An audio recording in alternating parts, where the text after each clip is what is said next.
It was at a time when he needed to get away from everyone. He comes here after the loss of his wife and his mother in the same house and the same day, writes in his journal, big X, and he says, the light has gone out in my life. The Elkhorn was his favorite spot out here. He called it his home ranch. It was a place where he could go to heal and to rebuild himself after the death of his wife and mother. He was still grieving over the course of a couple of years, and the bird song was the soundtrack to his life, and it's how he made sense of the world.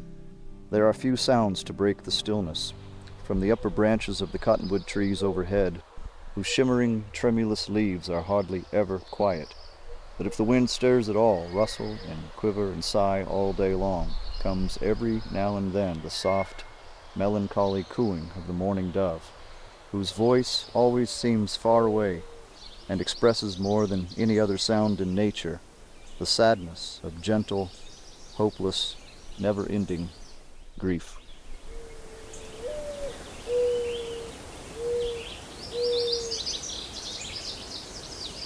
And it may have ended right there for Theodore Roosevelt on the western frontier of the Dakota Territory. But at his beloved Elkhorn Ranch, something just clicked.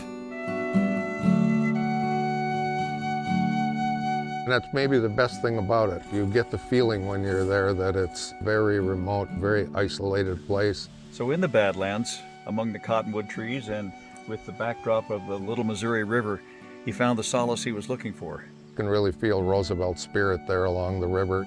In this land we led a free and hardy life with horse and rifle. Kurt Skinner, a former teacher, now brings Roosevelt's earlier, some say, quieter years to life. Oh, Bully! We've been waiting for you to arrive. Joe Wiegand, a little older, a little louder. Speak softly and carry a big stick, you will go far. What an amazing character. Oh my God. You know, so full of life. He was so authentic and such a big boy. Young Teddy and old Medora. And this is the one I like because now you get old Teddy. That's the guy I play. And his wonderful quote, and then modern day Medora. Spending time with Joe and Kurt out here, Bully! where it all happened, is really spending time with TR himself. It's like Teddy Roosevelt reincarnated. Of course, as time went on, Roosevelt left.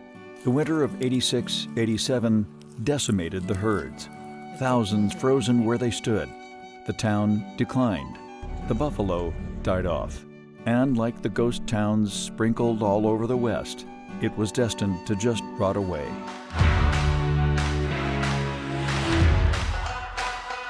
But one man had a dream.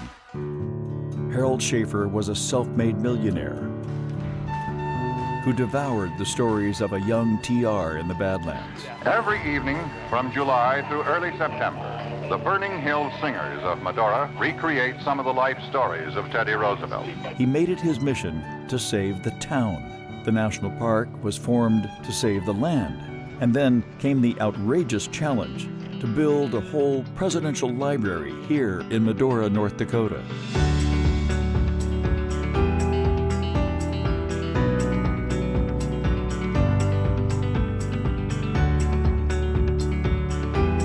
Atop a plateau overlooking the Badlands and the Roosevelt ranches, an outrageous idea is coming to life. It is an audacious project. We think that it would be one that Theodore Roosevelt would appreciate. The natural light from the skylights above in the ceiling will naturally wash the wall with light. The people at the library are big thinkers, are real visionaries because how much this idea of a Theodore Roosevelt presidential library has grown. It is not just big in size, it is big in ideas. So when you think about you're going to put this $500 million thing, that's going to bring the world to North Dakota. One of those big things TR would just love. Roosevelt writes of this place. He writes lovingly about it for the rest of his life. I would say it's the most sacred place in North Dakota. It changed him, dramatically changed him, the person that he became.